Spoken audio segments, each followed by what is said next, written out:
The Women's Fund for Scotland is Scotland's only dedicated fund for women and girls. I'm Susan Morrison, and this is our podcast where we talk to inspiring women improving the lives of those women and girls today. In this episode, we're going to Edinburgh to find out how space helps the women of Broomhouse get their mojo back. Hello, Lindsay. Hello. Oh, it's great to meet you. And from the space at Broomhouse, which I've got here as like an email address. So yeah, the charity's called Space and the building's Broomhouse Hub. Southwest Edinburgh, we're a community hub, community centre. Very central though for your community, packed in there. What does space within the hub do? So we are a community hub and we've got a range of different services for all different parts of the community. So starting from parent toddler classes right the way up to our Dementia Day service. Got a number of youth and family services, a community cafe and kitchen that sell affordable food to the community. So I work in the training academy, so that's our learning and development department. And so we run a number of services to support people with developing confidence and life and work skills. What exactly did the Women's Fund for Scotland funding allow you to do? It funded a group initially called Mojo. It was before COVID. It was the first time that we'd ever ran or tried to run a women's only group. But everything that we do is based on consulting with the community, and we saw a need for that particular service. So we got a grant to be able to run a women's group called Mojo. And it was basically a group that ran a series of 8-week blocks for local women, all about building confidence and self-belief. We'd identified that there was women that were in the community that didn't have sort of time to themselves, didn't have a safe space, wanted to kind of benefit from kind of, I suppose, self-development, but also the sort of power of connecting with other women and that sort of peer support and connection. So that was the first time that we'd done something like this. And then that's kind of, in some ways, the pilot project for future projects. So now we run a couple of services that are focused on women that I guess are kind of like Mojo was the precursor to that. Mojo was the pilot, kind of. Pilot, yeah. Why Mojo? It actually started off being Mojo and then it turned into Sister Space. So Mojo was the name given to it by our chief executive who applied for the funding. But when we got the group together, because the group's all about being people-led or women-led, and they decide on what happens in the group and what they want to do, they also decided that they didn't like the name. So it became Sister Space based on what they felt the group should be called. But actually now, the two women's groups that we run now that kind of stemmed from Mojo are called Women's Collective and Women into Business. I did I liked Mojo, I have to be honest with you, but I'll go with the group decision on that. But I think Sister Space is cracking. That's absolutely phenomenal. So you're talking about women's services, but how do you reach out to the women in the community to bring them in? So because we're a community hub, we work with a lot of families and individuals as well. So we already knew a lot of the local women, and through talking to the women and through working with them in the context of the sort of family support they were getting, we identified a need for those women to have something that was more geared towards them. So continuing the family support and the support for their kids, but actually identifying a need for those women to have something that was just for them and the safe space and all that kind of stuff I was talking about before, like, meeting other women and having a time in their week that they could focus on themselves. That is so important for women, isn't it? Having just time to focus on yourself and just get a little bit of a hand to look at your life and kind of like move on. And I was just going to ask you that. How would you describe your training? What would you say that you do? The women's group is, I wouldn't call that training as such. That's more a way of developing people and their confidence through kind of activities, through developing skills, through sharing skills, through meeting other people, through socializing.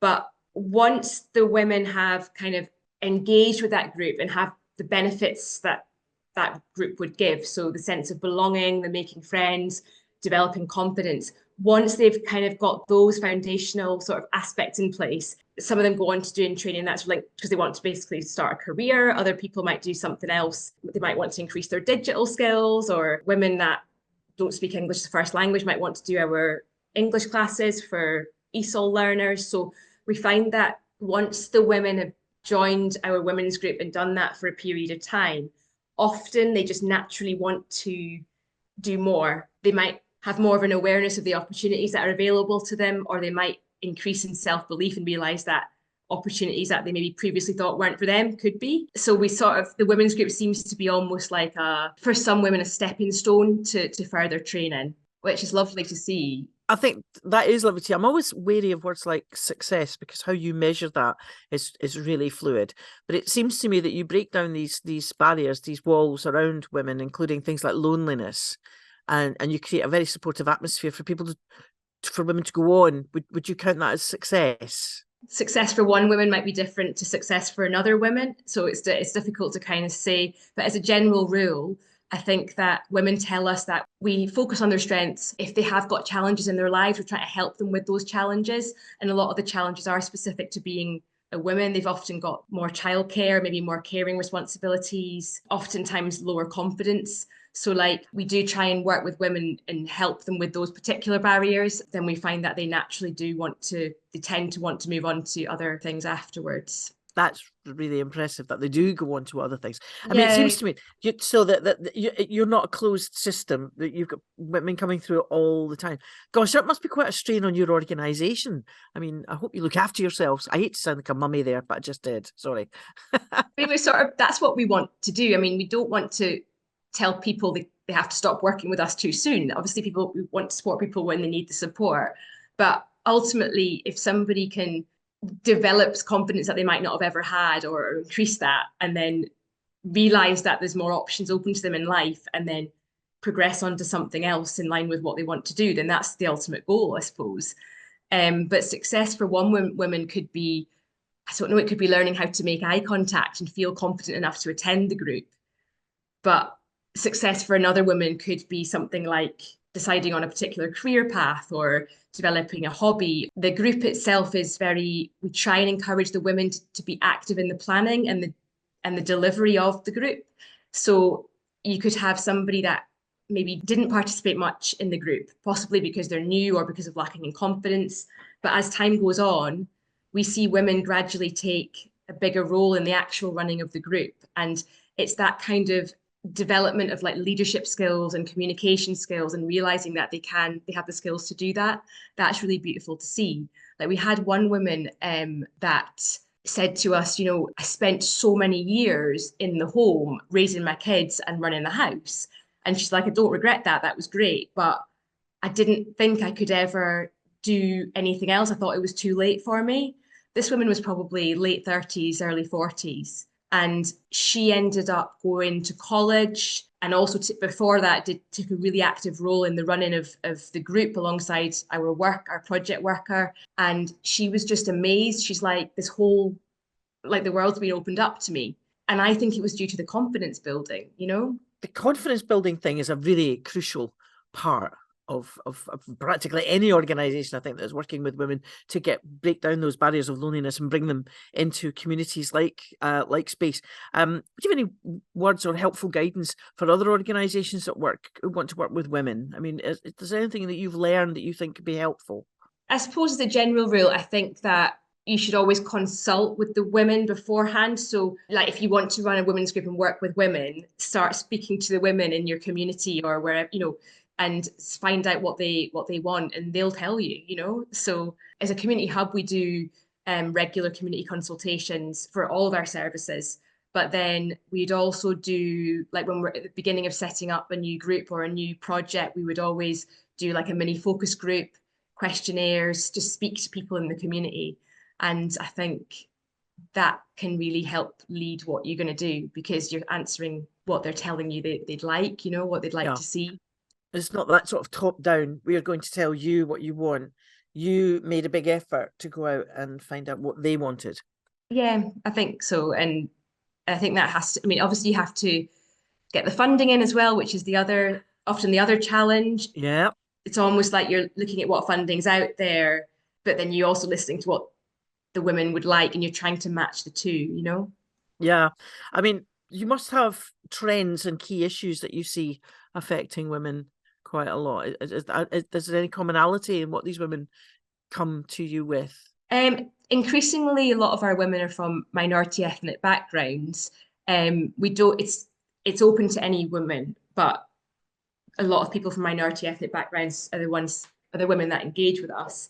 And we know that some of them have specific issues around sometimes finding it quite hard to move away from the house, if possibly their culture or their particular family see them as sort of working for the home. So a lot of women tell us, for example, we need to kind of be able to show that what we're doing is worthwhile to our families, like mother-in-laws, husbands.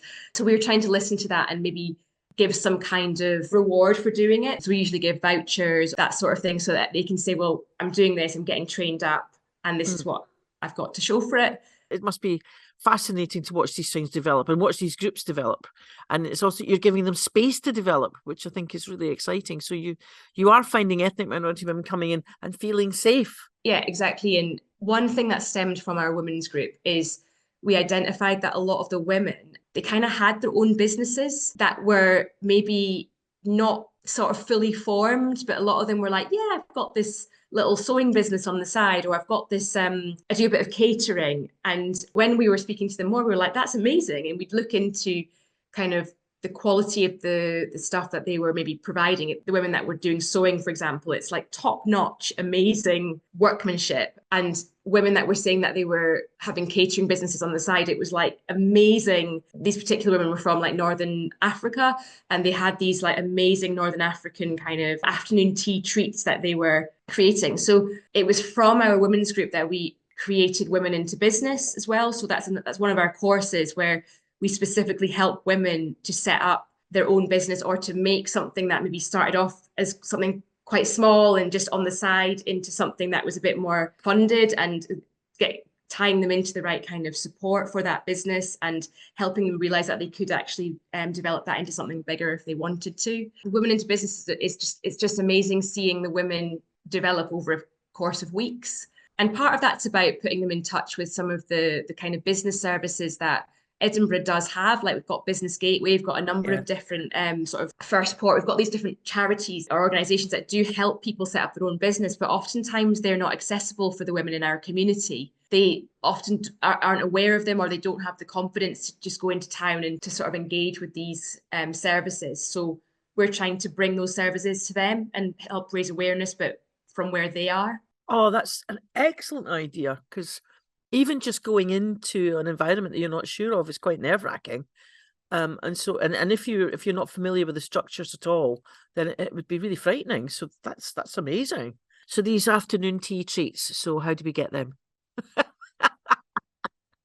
So there's two businesses that have been set up through doing Women into Business. They created a mop business called Jahara. We did a big event in our hub, and the women that had been on this particular training course created this big afternoon tea that we opened up to the community and to staff. And that was their kind of mop practice run. And then of the group of women that were part of this Women into Business course, they already had a bit of a semblance of a catering business, but they went on to kind of build it up.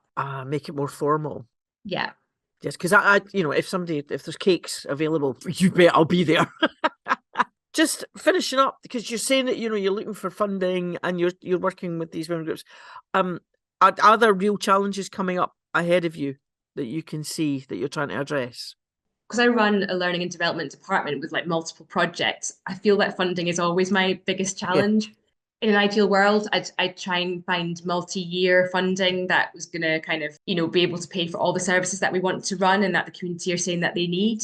But oftentimes funding is either not there or it's short term. And it's just the sort of start-stop of services and staff that get affected. So it just isn't efficient. It isn't an efficient use of time. And when you're dealing with a need that's in the community that people rely on, ideally you don't want to stop a service and then start it up 3 months later when you manage to get funding in, So I feel like that's probably the biggest challenge of my job. And, I really want to make the services and staff as sustainable as possible. Yeah, long-term planning is an issue for organisations like you. Yeah, it is.